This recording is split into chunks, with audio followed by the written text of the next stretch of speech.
Bismillahirrahmanirrahim. Alhamdulillahirabbil alamin wassalatu wassalamu ala rasulil amin nabiyyina Muhammad ibn Abdullah wa ala alihi wa sahbihi ajma'in, amma ba'du. Sambungan pelajaran kita dalam kitab Penawar Bagi Hati. Alhamdulillah kita telah tamat dua kitab. Kitab yang pertama yang menyebut tentang penyakit-penyakit yang zahir. Kemudian kita masuk pula kitab yang kedua, penyakit batin. Pada kali ini kita masuk kitab yang ketiga, pada menyatakan segala perangai kelakuan yang dipuji. Mana hak lepas-lepas tu semua penyakit. Sama ada dia zahir atau dia batin, itu dipanggil penyakit. Dalam istilah bahasa Arab disebut tashkhisul tashkhis. Nak cari sumber penyakit duduk di mana. Bila kita jumpa penyakit, kita kena ubat. Setiap satu penyakit mesti diubati segera. Sambungan perbincangan dalam kitab yang ketiga ini, iaitulah setelah kita hapuskan benda-benda yang tak baik, maka kita kena isi dengan benda-benda yang baik. Apa benda yang baik itu? Ada 10 perkara. Kita akan bincang satu persatu insya-Allah taala. Ketahui olehmu bahawasanya perangai, kelakuan, adab yang dipuji itu banyak. Dan menyebut oleh saya di sini 10 perkara. Maknanya tuan kitab kita ini pilih untuk kita 10. Penyakit baru ni pun 10 juga. Sebab itulah dalam Quran dia sebut tilka asyaratun kamilatun. Itulah 10 yang sempurna. Jadi sukalah penulis-penulis yang biasanya dia akan cari 10. Sebab nak ambil ayat Quran tu tilka asyaratun kamilah. Kerana dia beritahu sebab. Sebab apa dipilih 10 perkara di sini? Kerana mengikut akan Al-Imam Al-Ghazali. Al-Imam Al-Ghazali nama apa dia? Lama tak sebut nama Imam Al-Ghazali ni. Nama apa dia? Muhammad Ibnu Muhammad bin Muhammad Al-Ghazali. Muhammad 3 kali 4 kali Muhammad. Gelaran dia Abu Hamid. Al-Ghazali itu nama keluarga dia, Al-Ghazali. Di dalam kitab Al-Arba'in, Imam Ghazali dalam kitab Arba'in dia sebut 10 perkara, maka tuan syekh kita pun ikut juga apa yang disebut oleh Al-Ghazali. Yang pertama, taubat daripada segala dosa. 1. Dan yang kedua, takut akan Allah Ta'ala. Dan yang ketiga, zahid ataupun zuhud. Artinya benci akan dunia dan berpaling meninggalkan daripada dunia. Benci di sini maknanya bukan kita tak duduk dari dunia, kita kena ambil dunia yang ada ni, tapi tak mau terikut sangat dengan dia sampai peringkat tak boleh ibadat kerana cari dunia, tak boleh tu tak boleh ni, semua ikut dunia. Itu dia panggil yang tak baiknya. Dan yang keempat, sabar. Dan yang kelima, syukur. Dan yang keenam, ikhlas. Dan yang ketujuh, tawakal. Dan yang ke-8, kasih akan Allah Ta'ala. Dan yang ke-9, redha dengan qada Allah Ta'ala. Dan yang ke-10, mengingat akan mati. Yang ke-10 ingat mati. Dan selagi akan saya sebut semuanya dengan tafsil di dalam 10 bab ini. Tafsil maknanya secara detail, secara terperinci setiap masalah ini. Wallahu alam. Jadi pada kali ini kita ambil bab yang pertama. Bab yang pertama pada menyatakan taubat. Kita pergi kepada taubat. Ketahui olehmu bahawasanya taubat itu permulaan jalan bagi sekalian orang yang menjalani akan jalan akhirat. Sebab manusia ni ada salah. Ada salah tak salah kita? Ada salah. Bila ada salah, kita nak kembali kepada Allah, kita kena mula dengan apa? Taubat kepada Allah. Dan anak kunci bagi tuah sekalian murid. Murid ni maksudnya orang yang berjalan nak pergi ke akhirat. Anak kunci kebertuahan, kebahagiaan kita duduk di mana? Duduk di taubat. Dan bahawasanya taubat itu wajib ia dengan bersegera daripada segala dosa, sekalipun dosa kecil. Ana dah sebutkan dulu, di antara perkara yang kita mesti segera kena cepat buat ni apa perkara? Yang disebut dalam hadis Nabi sallallahu alaihi wasallam, di antaranya 4 perkara. Yang pertama, bila berdosa terus taubat. Ini taubat ni lah. Yang kedua, bila ada orang mati, terus kebumikan jenazah, jangan duk simpan, duk tunggu anak balik, tunggu kawan, tunggu orang ni, akhirnya sampai 2-3 hari mayat. Tak bagus, cepat bawa ke kubur. Yang ketiga, bila ada anak perempuan yang sudah janda, cepat kahwinkan dia, cari siapa dia nak ambil anak aku ni, jangan duk tangguh-tangguh lagi. Anak kita hak dara pun kalau dah tua sangat tu, cepat kahwin dia, cari orang nak. Yang keempat, cepat bayar hutang. Ini di antara benda yang mesti cepat, mesti segera, jangan tangguh lagi. Hutang ada bayar, ada duit bayar. Ni dak kita ni butai pandai, bayar tak pandai. Baiklah, maknanya yang pertama sekali, bila kita nak berjalan ke akhirat, kita kena taubat. Dan melambatkan, menangguhkan taubat itu satu dosa yang lain pula, sekalipun berpuluh-puluh tahun. Ya Allah, orang ni, siapa dia tangguh taubat, orang ni berdosa. Dosa lain, dosa hak dia buat salah tu dosa dah. Bersalahan dengan Mu'tazilah yang berkata mereka itu dengan berbilang-bilang dosa, melambatkan taubat itu dengan sebab panjang masa, tetapi berlebih kurang besarnya dengan berlebih kurang panjang masa melambatkan itu. Jadi Mu'tazilah ni satu ajaran sesat yang banyak menggunakan akal. Kita hari ini alhamdulillah tidak perlu banyak sangat guna akal, kita banyak guna naqli. Maknanya dalam Quran, Allah Ta'ala sebut dalam Quran, wasari'u ila maghfiratin min rabbikum, segera kamu pergi cari keampunan Allah, bertaubat. Nabi SAW suruh kita bertaubat. Nabi kata, aku sendiri istighfar beratus satu kali sehari. Tu adanya riwayat 70. Jadi kalau Nabi yang tak berdosa bertaubat, beristighfar, minta ampun, kita yang berdosa tak nak buat, ajaib. Dan berhajat ia kepada taubat daripada maksiat, melambatkan itu. Jadi kalau orang ni berdosa, bertaubat daripada dosa dia tu satu, taubat kerana melambatkan taubat itu satu lagi, satu taubat lagi kena ada. Taubat yang kedua pula, kenapa taubat ni? Saya melambat-lambatkan bertaubat. Dari kesalahan lain pula taubat tu. Jadi seperti wajib ia taubat daripada maksiat yang pertama. Kemudian jika mengetahui ia akan segala dosanya itu atas tafsil maknanya secara terperinci. Na'udzubillah lah, orang ni dia tahu semua dia buat. Curi pun dia, kata orang apa dia, apa benda apa dia, maka dia kena taubat satu-satu. Nascaya wajib atasnya taubat daripada semuanya dengan satu-satu, dan tiada memadai oleh satu taubat sahaja. Ya Allah, ampunlah dosa saya buat benda ni. Kalau dia mencuri, taubat curi, atar balik bagi orang. Kalau dia bunuh orang, jadi taubat satu-satu. Dan maknanya tiada memadai oleh satu taubat saja bagi segala dosanya itu. Dan jika tiada teringat ia akan tafsil, akan maklumat tepat terperinci segala dosanya, maka hendaklah ia berkata, jika ada bagi aku dosa yang tiada aku ketahui akan dia, maka aku taubat daripadanya kepada Allah Subhanahu wa ta'ala. Ingat, ini kaedah. Kalau orang ni tahu satu-satu dosa, dia kena bertaubat satu-satu. Kalau dia tak tahu, dia buat yang dia tahu, kemudian dia tak tahu lagi, dia bertaubat, ya Allah, aku ni ada dosa tapi aku tak ingat apa dosa, maka aku taubat daripada dosa yang tersebut itu, ampunilah dosaku. Ini cara dia. Dan bahawasanya diri taubat itu satu ibadah. Taubat itu sendiri adalah merupakan ibadah yang dijanjikan akan pahala.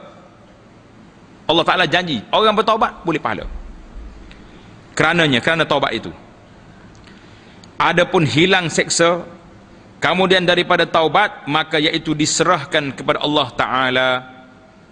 Baik, kalau kita taubat, confirm tak tidak kita pergi ke syurga, itu hak Allah, bukan hak kita. Kerja kita sebagai hamba bertaubat kepada Allah Ta'ala, minta ampun dengan Allah daripada segala dosa. Jaminan nak pergi ke syurga, itu bukan siapa, tak boleh jamin. Itu kerja Allah, kita serah. Firman Allah Ta'ala, a'udzubillahi minasyaitanirrajim, innallaha yuhibbut tawwabin. Artinya bahawasanya Allah Ta'ala kasih ia akan sekalian orang yang banyak bertaubat. Letak kurungnya taubat itu. Tamat terjemahan ayat. Nombor 1 di bawah dia kata ayat ini daripada surah Al-Baqarah ayat 222. Dan firman Allah Ta'ala lagi, watubu ilallahi jami'an ayyuhal mu'minun. Tengok nombor 2 di bawah daripada surah An-Nur ayat 31. Artinya, hei dan taubatlah oleh kamu kepada Allah Ta'ala, hei sekalian manusia. Wahai sekalian manusia, taubat kamu cepat kepada Allah Ta'ala. Jangan kamu tangguh-tangguh nak taubat, jangan. Ini arahan Allah supaya kita segera bertaubat. Siapa dia menangguhkan taubat, maka orang ini orang yang bersalah. Kali yang kedua, dahlah berdosa, tangguh pula taubat. Jadi 2 kali salah. Dan sabda Nabi sallallahu alaihi wasallam, at-taibu minaz zambi kaman la zambalah. Baca betul-betul. At-taibu minaz zambi kaman la zambalahu. Gitu. Artinya orang yang taubat daripada dosa seperti mereka yang tiada berdosa. Tutup kurungan tiada berdosa itu. Tamatlah terarti hadis. Nombor 1 di bawah dia kata hadis ini riwayat Ibnu Majah daripada Abdullah bin Mas'ud radhiyallahu taala anhu. Diriwayat oleh Imam Al-Baihaqi, Ibnu Majah dan lain-lain. Kata dalam Al-Jami' As-Saghir, hadis ini sanadnya hasan. Sanad hadis ini hasanun. Dan sabda Nabi sallallahu alaihi wasallam, ya ayuhan nas tubu ila Allah fa inni atubu ilaihi fi yaumin fil yaumi mi'ata marrah. Artinya, wahai manusia, taubat oleh kamu kepada Allah Ta'ala, maka bahawasanya aku bertaubat kepadanya pada setiap hari 100 kali. Tutup kurungan, 100 kali tutup kurungan. Tamatlah terjemahan hadis. Tengok nombor 2 di bawah dia kata hadis ini riwayat Imam Muslim. Maknanya kalau sebut hadis Muslim, hadis itu sahih insya-Allah. Nabi kita taubat berapa kali? 100 kali tadi. Dia tak ada dosa. Kenapa dia bertaubat? Dia nak ajar kepada kita supaya bertaubat. Manusia, umat aku yang banyak berdosa, tak malu dengan aku. Itu masalah macam itulah. Aku ni tak ada dosa, aku bertaubat. Mu ada dosa tak nak taubat, malu muka punya. Jadi macam satu yang pertamanya taujihat daripada Nabi sallallahu alaihi wasallam kepada umatnya. Dan sabda Nabi sallallahu alaihi wasallam lagi, inna Allah azza wa jalla yaqbalu taubatal abdi ma lam yugharghir. Ma lam yugharghir. Letak bagi bawah. Ma lam yugharghir. Artinya bahawasanya Allah Ta'ala yang maha mulia lagi yang maha besar menerima ia akan taubat hambanya selagi belum sampai ruhnya ke halkum. Tutup kurungan. Tamat terjemahan hadis. Hadis dia pendek-pendek je. Hadis panjang tapi dia ambil sekat tu je. Tengok nombor 3 di bawah dia kata apa? Rawahu At-Tirmizi. Hadis malam yughair ini dirawat oleh Imam Tirmizi. Kata di dalam Sahih Al-Jami' As-Saghir sanadnya hasan. Sanadnya hasan. Apa maksudnya? Selama belum sampai nyawa ke halkum. Jadi manusia ni tara mana dia sakit ke, susah ke, dia masih lagi boleh bertaubat. Sehingga mana? Sehingga nyawa duduk sampai sini dah. Bila tu? Waktu malaikatul maut mari tarik naunya. Dia panggil saatul ihtidar. Ihtidar ni maksudnya waktu malaikat maut sudah ada depan kita. Kita yang duduk sekeliling tak nampak. Orang nak mati dia nampak, dia tengok, ya Allah, dia tengok malaikat maut mari. Pada waktu tu kalau dia taubatnya tidak diterima sebab habis masa, tempoh sudah habis. Ini nak taubat sekarang, sebelum kita sakit, sebelum kita apa ni, bertaubat sekarang. Jadi kerana itulah kata ulama, orang mukmin yang baik bila mati mata dia tengok ke atas. Tengok ke atas. Dia tengok siapa?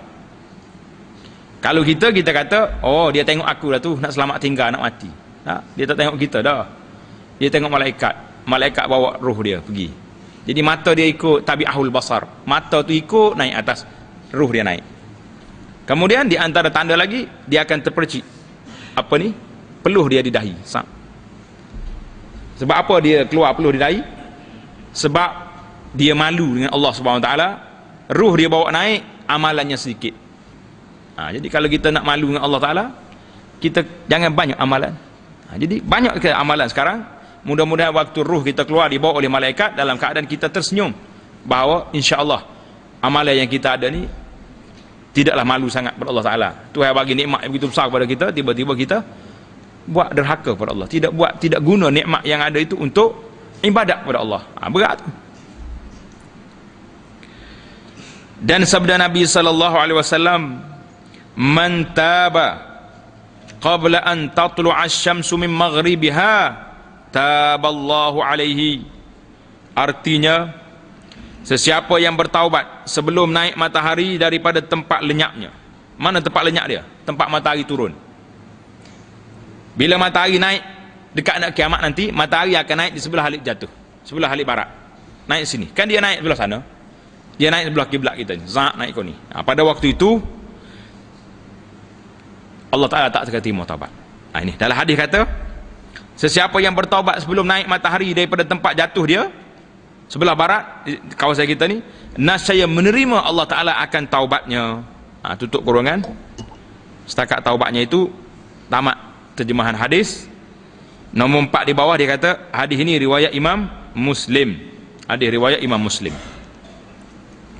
Habislah kita tentang kelebihan bertaubat. Kita berpindah pula tentang apakah makna taubat. Apa takrif, apa definisi taubat itu sendiri? Apa dia takrif? Jadi kitab kita ni dia beri takrif kepada kita, cantik. Dan ketahui olehmu bahawasanya makna taubat pada lurah, mengikut bahasanya, kembali dan pulang. Mengikut lurah, mengikut bahasa, makna taubat itu kembali dan pulang. Dan takrif dia pada syarak, mengikut syaraknya apa pula takrif definisi taubat ini? Barang yang berhimpun padanya 3 rukun. Mengikut syarak, taubat itu ada 3 asas, 3 rukun yang besar. Yang pertama, menyesal atas mengerjakan maksiat kerana Allah Ta'ala. Kita sesal, ya Allah, aku dah melakukan mungkar, dah melakukan maksiat, melakukan tak baik. Menyesal dalam hati kita, menangis kita kerana kita telah melakukan benda mungkar, maksiat kepada Allah Ta'ala. Tapi syaratnya kerana Allah, bukan kerana polis. Hari ini bila kena tangkap, duduk dalam lokap, barulah menyesal. Cik, tolonglah saya cik, saya dah sesal ni, saya dah menyesal ni. Menyesal kerana polis ke kerana Allah? Kerana penguat kuasa tangkap dia? Ada. Kita betul-betul ikhlas, kita menyesal, bukan kerana dipaksa oleh siapa, menyesal kerana Allah. Maka tiada sah taubat mereka yang tiada menyesal, atau menyesal ia bukan kerana Allah, tak sah taubat kerana takut. Seperti menyesal ia kerana bala yang turun atasnya disebabkan maksiat itu. Na'udzubillah. Orang ni buat maksiat, maka bala mari. Pada waktu itu dia sesal kerana bala. Boleh penyakit ke boleh apa, ini tak jadi. Dan rukun yang kedua, meninggalkan akan maksiat yang taubat ia daripadanya. Berhenti buat maksiat, stop, tak buat dah. Maka tiada sah taubat mereka yang meninggalkan ia akan maksiat yang taubat ia daripada. Maka tiada sah taubat mereka yang ada tertinggal situ, yang tiada meninggalkan ia. Tambah itu. Kalau tak tambah ayat tergantung. Gantung tak gantung? Tergantung.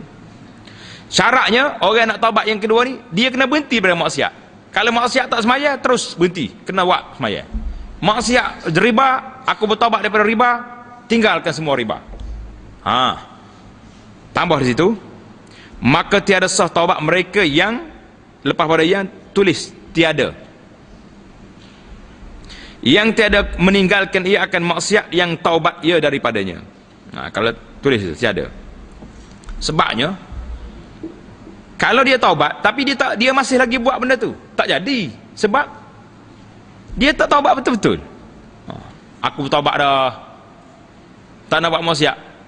Dia dah buat maksiat, main-main orang panggil lagi tu. Dan ketiga, rukun yang ketiga, mencita-cita dia, bercita-cita ia tidak akan kembali lagi kepada maksiat yang taubat ia daripadanya. Tanda betul-betul. Takrif taubat pada syarak 3 perkara: menyesal, meninggalkan maksiat, dan bercita-cita tidak akan kembali lagi melakukan maksiat yang dia taubat tadi. Maka tiada sah taubat mereka yang tiada mencita-cita akan ketiadaan kembali kepada maksiat itu. Kalau dia taubat tapi hati dia masih lagi nak buat, tak jadi. Ini jika maksiat itu tiada meninggalkan fardu dan tiada bergantung dengan manusia. Itu syarat. Syarat yang 3 tadi, kalaulah maksiat yang dia buat itu tidak terikat dengan manusia dan tidak terikat dengan fardu. Adapun jika ada dosanya itu meninggalkan umpama fardu sembahyang, tinggal fardu, maka wajib pula atasnya mengqadakan segala fardu yang luput itu. Jadi Tuan Syekh kita ni pilih pandangan yang mengatakan kalau orang tak semaya, wajib dia qada. Berapa banyak pun dia kena qada. Jadi cuma kita tambah di sini sikit untuk dipahami. Kalau kita kena qada pun jangan sampai peringkat tak boleh semaya sunat. Itu tak boleh.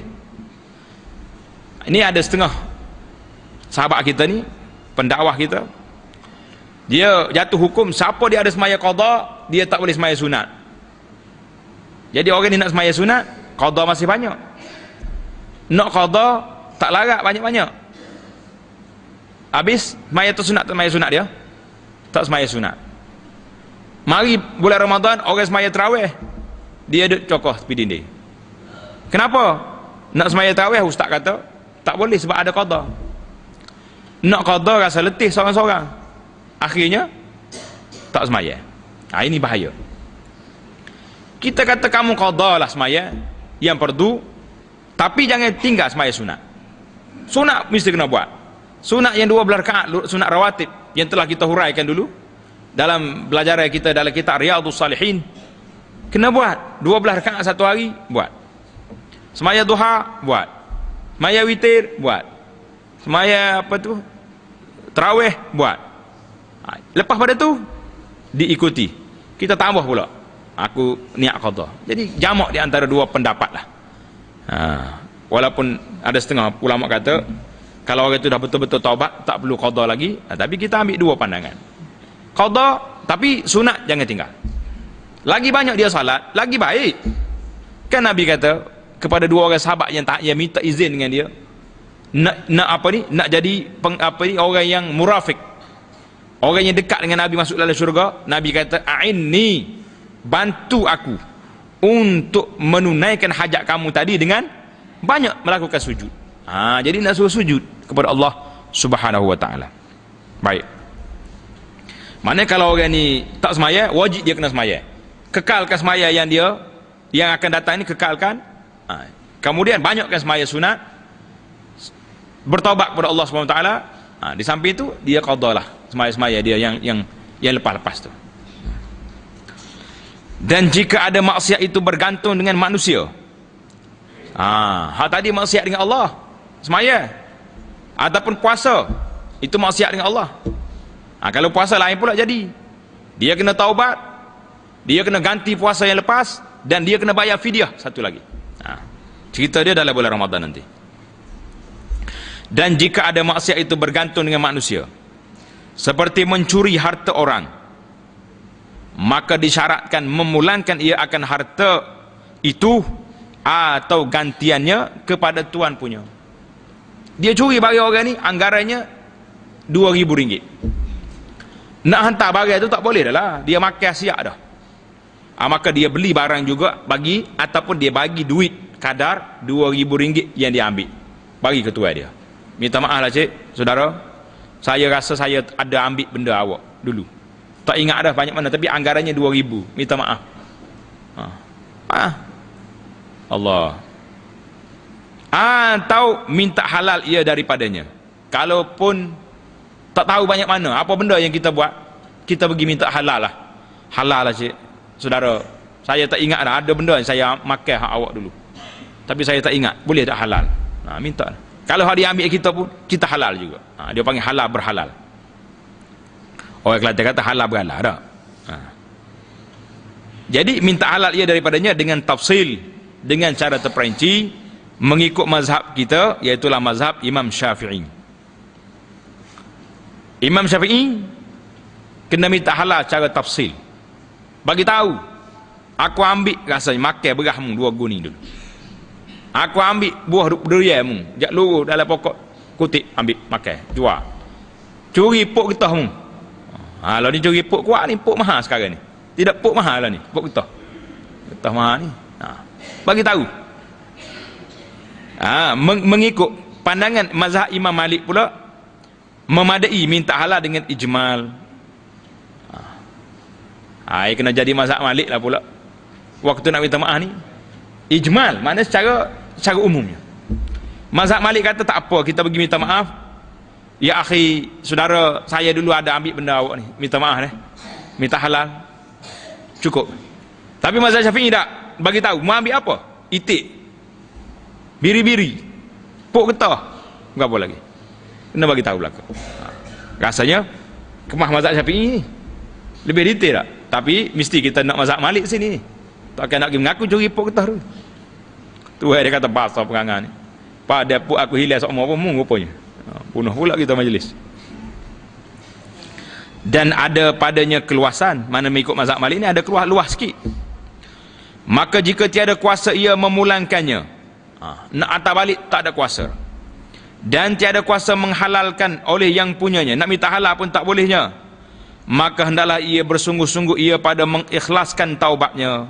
Dua-dua tak dapat dah, nak bayar tak tahu dah, tak tahu banyak mana, tak tahu apa benda, kita pula fakir sekarang ni, miskin. Maka sungguh-sungguhlah taubat dia kepada Allah dan memohon maaf dengan Allah Subhanahu wa taala. Mudah-mudahan menjadi ia akan yang punya harta itu redha pada hari kiamat. Ini mudah-mudahan saja, harap-harapnya tuai dia redha esoknya kita. Itu dia panggil 3 syarat. 4 syarat dah ni, kita ulang balik. Syarat yang pertama, menyesal, meninggalkan maksiat, bercita-cita tak akan buat lagi. Yang keempat, minta maaf atau minta halal atau hantar balik bagi orang. Ini yang keempat. Dan setengah daripada syarat taubat itu, ini syarat taubat pula, ketiadaan sampai roh kepada halqum, dan ketiadaan naik matahari dari sebelah barat. Matahari sebelah barat nak kiamat dah, dekat nak kiamat dah. Tapi kalau roh di halqum, memang berlaku. Setiap orang nak mati mesti roh lalu sini. Allahu Akbar. Seperti yang tersebut pada 2 hadis yang lalu. Dan apabila sempurna segala syarat dan rukun taubat itu, nascaya sah ia dan tak dapat tiada daripada diterima akan dia, insya-Allah. Kalau betul-betul kita taubat, insya-Allah Tuhan akan terima taubat kita. Allah Taala akan beri kepada kita nikmat. Karena firman Allah Taala, wa huwal ladzi yaqbalu taubata an ibadihi. Surah Asy-Syura ayat 25. Artinya, dan Allah Ta'ala jua yang menerima ia akan taubat daripada hambanya. Tutup kurungan, hambanya. Dan bermula doa dan bermula doa dengan menerima taubat seperti Allahumma taqabbal taubati. Ini kita buat doa dengan bacaan ni. Siang dan malam kita kata Allahumma taqabbal taubati. Artinya, ya Allah, terima olehmu akan taubatku. Siang, malam, pagi, petang, kata, ya Allah, terimalah taubat saya. Bahasa Melayu pun tak apa, bahasa orang putih pun tak apa, bahasa Cina pun tak apa. Yang pentingnya Tuhan tahu semua. Yang tak bolehnya tak bertaubat. Itu tak boleh. Inilah perkataan Imam Abul Hasan Al-Asy'ari. Abul Hasan Al-Asy'ari ini seorang imam yang disembah kepadanya mazhab Al-Asy'ariyah. Kita belajarkan dalam ilmu aqaid, ilmu tauhid ni, dia panggil mazhab Asy'ariyah, mazhab Asy'ari, mazhab Maturidi. Itu semua ni ikut nama imam tu, mazhab Abul Hasan Al-Asy'ari. Dan berkata Imamul Haramain dan Al-Qadhi. Imamul Haramain Al-Juwaili. Ini seorang tokoh yang besar dalam mazhab Syafi'i, Imamul Haramain dan Al-Qadhi. Qadhi di sini, kalau dalam kitab fiqh, kalau kata Al-Qadhi maknanya Qadhi Husain. Al-Qadhi, Qadhi Husain, itu panggil gitu. Kalau qadhi lain dalam fiqh, dia akan sebut Al-Qadhi Abu Tayyib.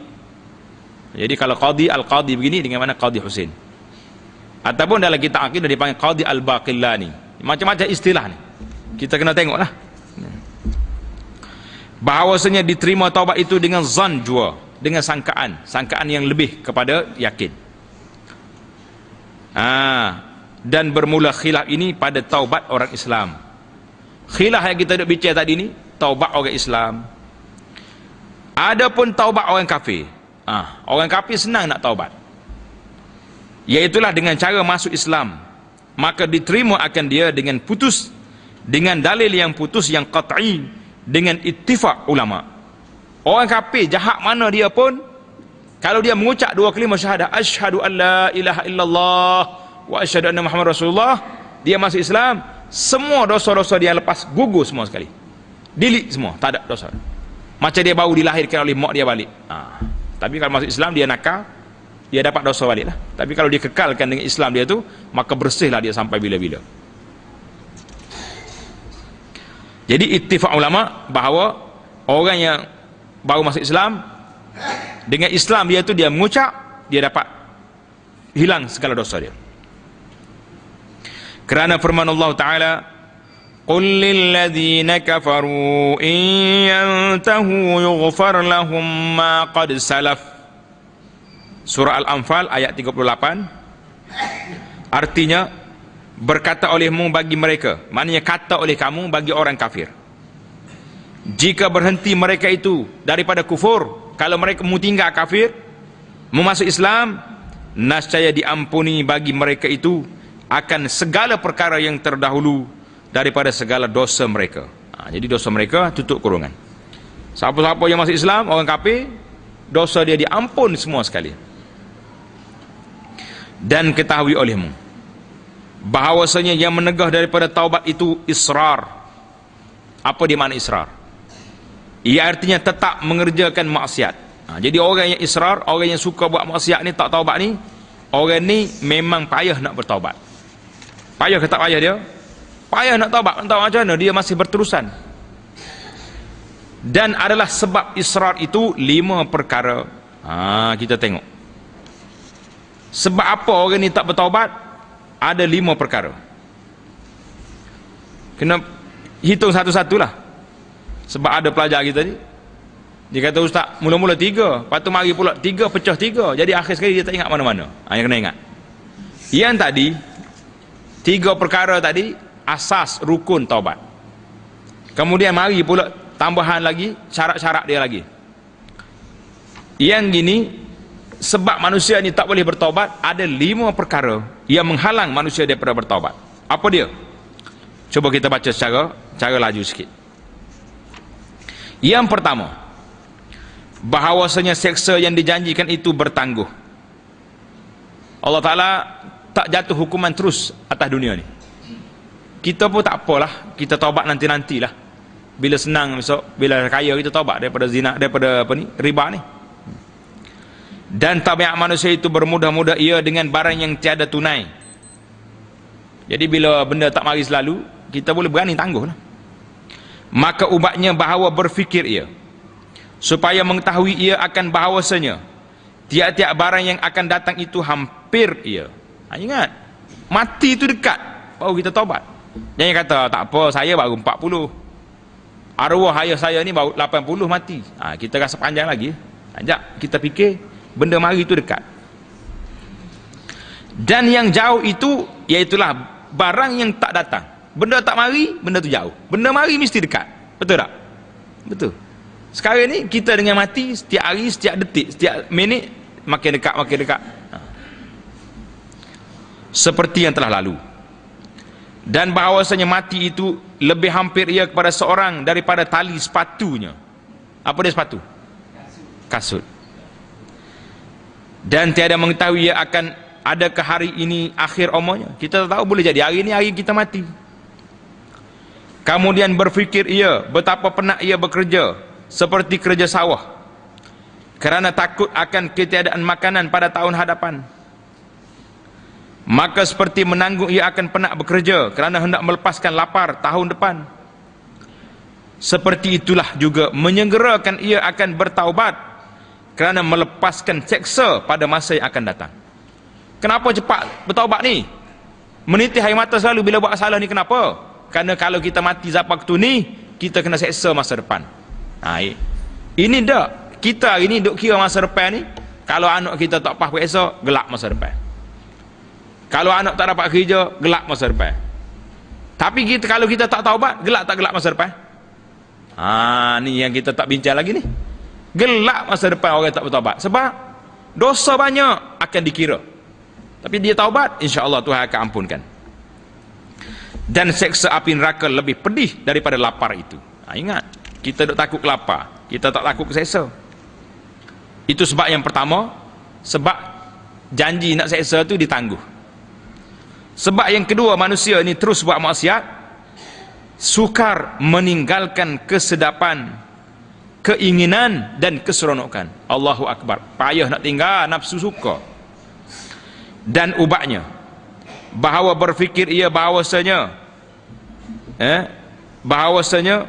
jika doktor yang kafir menyebut baginya air yang sejuk penting bagi penyakitnya dan memberi mudarat oleh air sejuk itu akan dia, nascaya meninggalkan ia akan air sejuk itu sekalipun bersangatan ingin ia kepadanya. Allahu Akbar. Kita pergi jumpa doktor pakar, bukan Islam. Bila dia cerita pakcik tak boleh makan benda ni, tak makan kita. Betul tak? Maka bahawasanya Allah Ta'ala dan Rasulnya yang sangat benar lebih daripada doktor itu. Allah Ta'ala kata, Tuhan Rasulullah bersabda, dan seksa api neraka lebih pedih daripada mudarat kesakitan yang disebabkan oleh air sejuk itu. Kita fikir baik-baik dan menetapkan dia dalam hatinya akan bahawasanya apabila sukar atasnya meninggalkan kesedapan dan keseronokan serta keinginan pada masa yang sedikit, maka betapa tiada sukar atasnya menanggung akan seksa api neraka dan atasnya luput nikmat syurga. Orang masuk neraka tak boleh masuk syurga lagi, wal-iyazubillah. Fikirlah.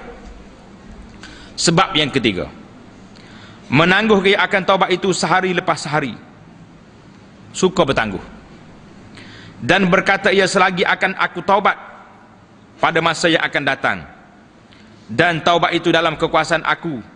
Allahu Akbar. Kita ingat nomor dunia di tangan kita. Dan ubatnya bahawa fikir ia dan mengetahui ia akan bahawasanya umurnya tiada ada dalam kekuasaannya. Fikir, umur bukan di tangan kita. Malaikat maut sudah ada tarikh. Dan boleh jadi mati ia dengan terkejut sebelum taubat. Na'udzubillah. Tambahan lagi, jika sukar atasnya meninggalkan keinginan pada masa sekarang, nascaya pada masa yang akan datang lebih sukar lagi.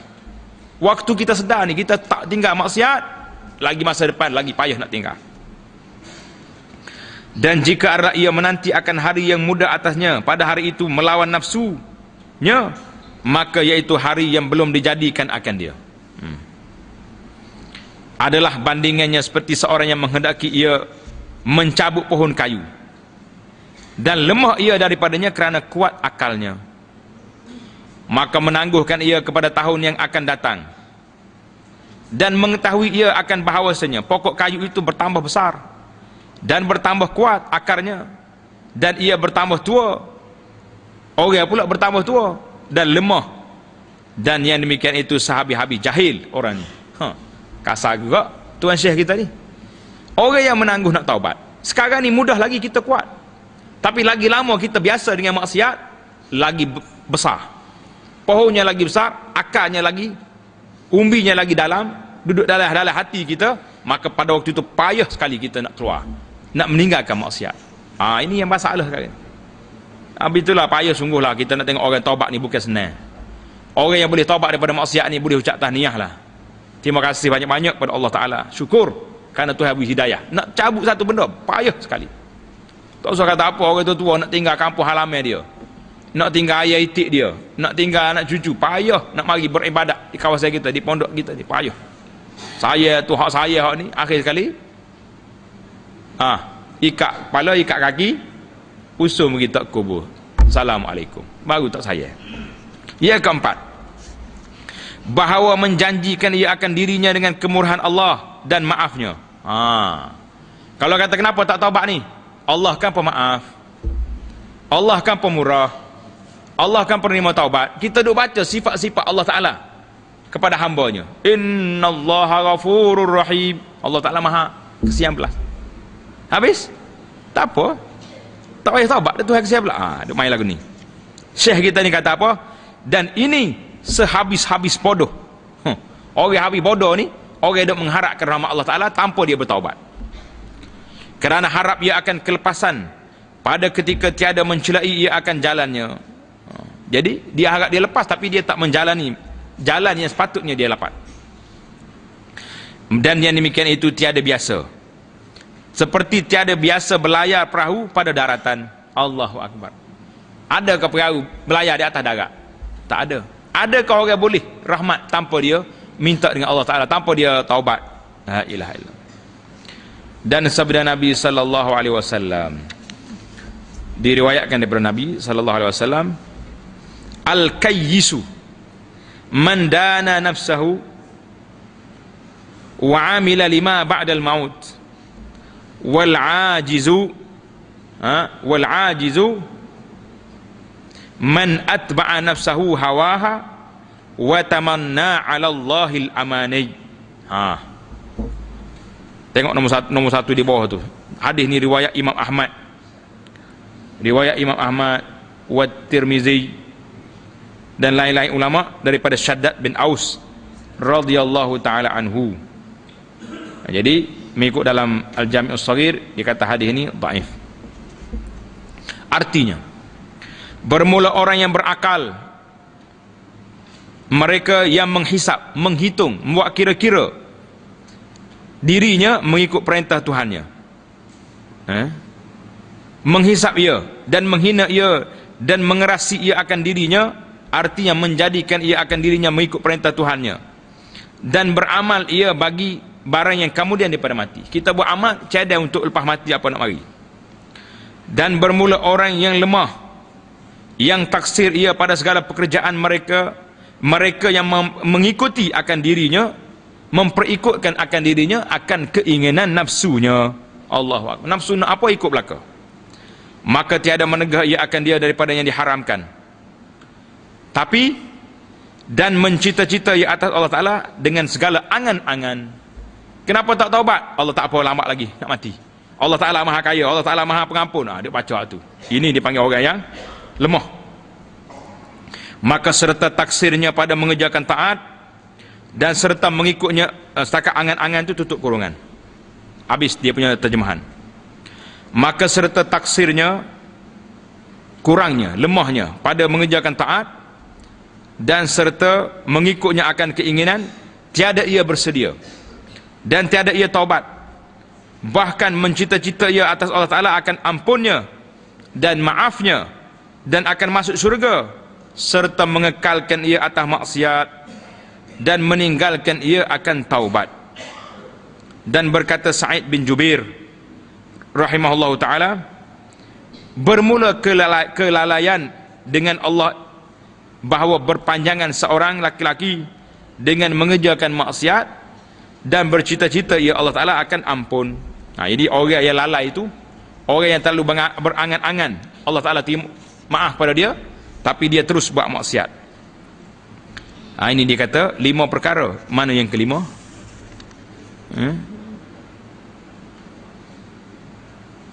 Baik.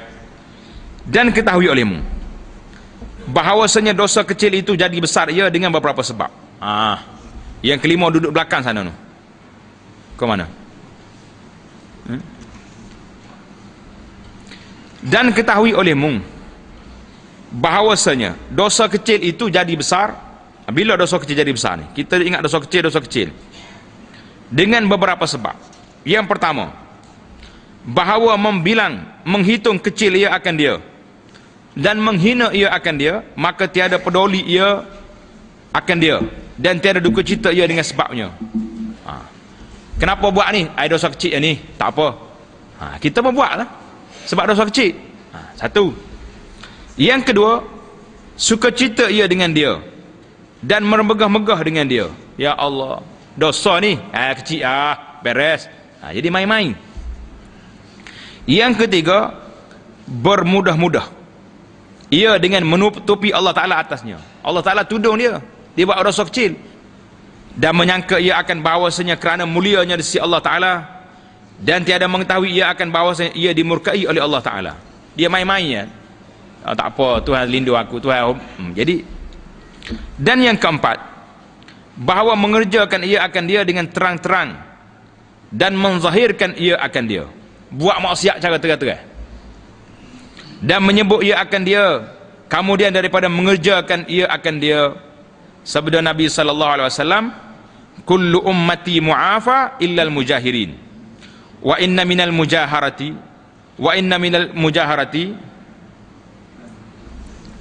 an ya'mala ar-rajulu bil laili amalan thumma yusbihu wa qad satarahu Allah Ta'ala fayaqulu amiltu. Dia tulis sini alimtu, amiltu, amilah mana beramal, al-barihata kaza wa kaza wa qad bata yasturuhu Allah rabbuhu wa yusbihu yaksifu sitrallah anhu.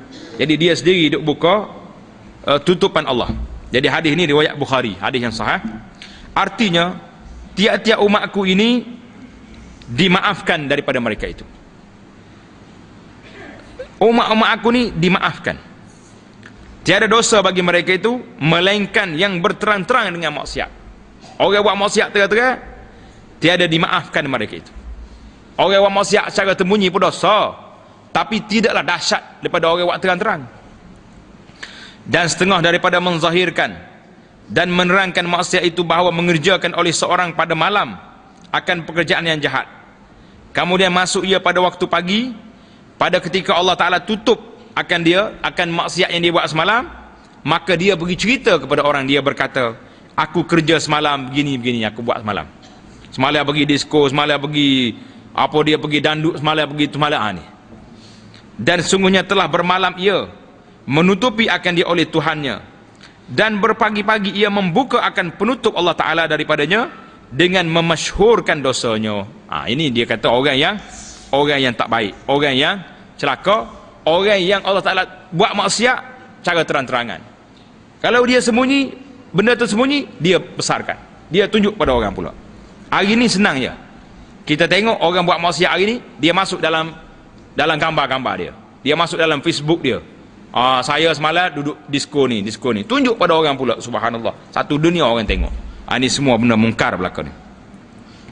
Jadi wayaksifu, tutup lepas dosanya tak habislah. Tutupan apa ni? Yang kelima, bahawa keluar dosa kecil itu daripada orang yang alim yang diikut akan dia. Allahu Akbar.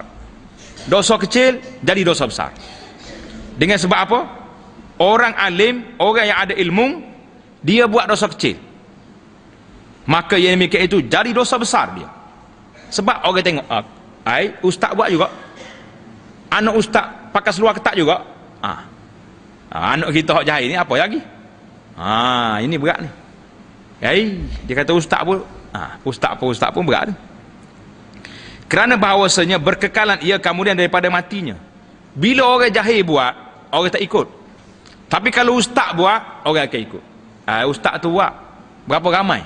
Bila anak sebut hukum ni tak boleh, ada orang bantah. Dia kata ustaz fulan dia buat benda, dia kata boleh. Maka orang akan ikut dia, yang menyebabkan orang akan ikut dia buat maksiat. Kata Nabi sallallahu alaihi wasallam, sabda Nabi sallallahu alaihi wasallam, man sanna fil islami sunnatan sayyi'atan kana alaihi wizruha wa wizru man amila biha min ba'dihi min ghairi an yanqusa min auzarihim syai'. Hadis ni riwayat Muslim daripada Jarir bin Abdullah. Artinya, barang siapa yang melakukan pada Islam ini jalan yang jahat, kita buat satu benda, perbuatan, menganjurkan satu benda ataupun ajar satu benda yang tak baik dalam Islam, nasyai adalah dosanya, dan dosa mereka yang mengerjakan akan dia kemudian daripadanya ketiadaan kurang daripada segala dosa mereka itu oleh sesuatu, tutup kurungan, cakap sesuatu, dikendaki dengan berjalan itu menyeru ia dengan perbuatan atau dengan perkataan atau menolong ia atasnya atau diikut akan dia atasnya. Maknanya seorang ustaz ni mari ke masjid, dia ajar orang, suruh mengopak orang, maka orang pun sudah semaya pergi kedai kopi duk mengopak orang. Ustaz tu kata begini. Ustaz duk ajar orang di masjid supaya mengopak orang, cerita orang ni. Maka setiap orang cerita tu boleh pahala kau ustaz tu. Ataupun ustaz tu sendiri buat benda mungkar, sudah maya dia duduk cokoh di kedai kopi, duduk tengok orang bujai situ sini, contohlah ni contoh. Maka orang pun ustaz ada berita kata, pakat mari tengok kedai kopi bujai belakang. Ustaz tu boleh pahala sampai tua, pasal dia kita cokoh situ. Ni bahaya ni. Tu yang kita takut nak berhenti kedai kopi ni lah, takut orang mari dia tu ustaz ada tu beres. Beres. Lah ni orang banyak buat pertandingan lah.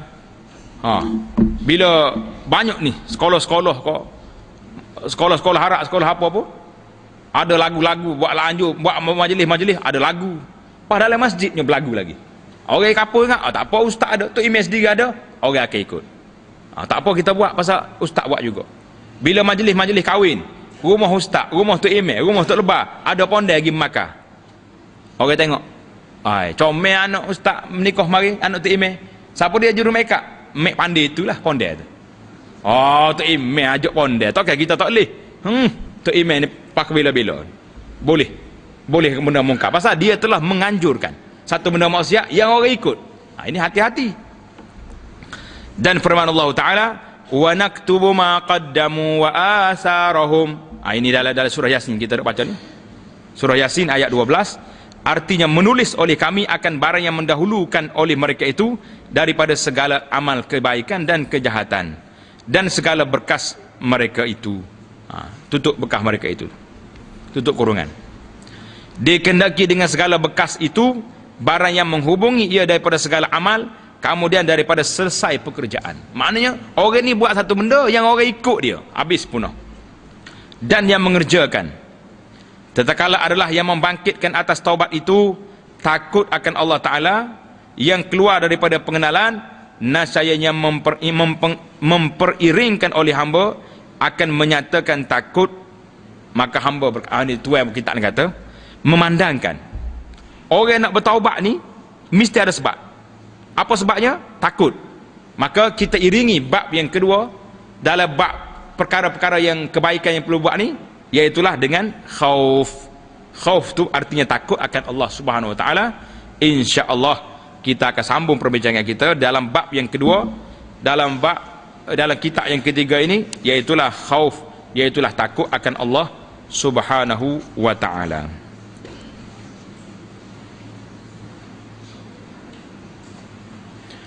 Subhanakallahumma wa bihamdika asyhadu an la ilaha illa anta astaghfiruka wa atubu ilaik. Wa sallallahu ala nabiyyina Muhammad wa ala alihi wa sahbihi ajma'in. Walhamdulillahirabbil alamin.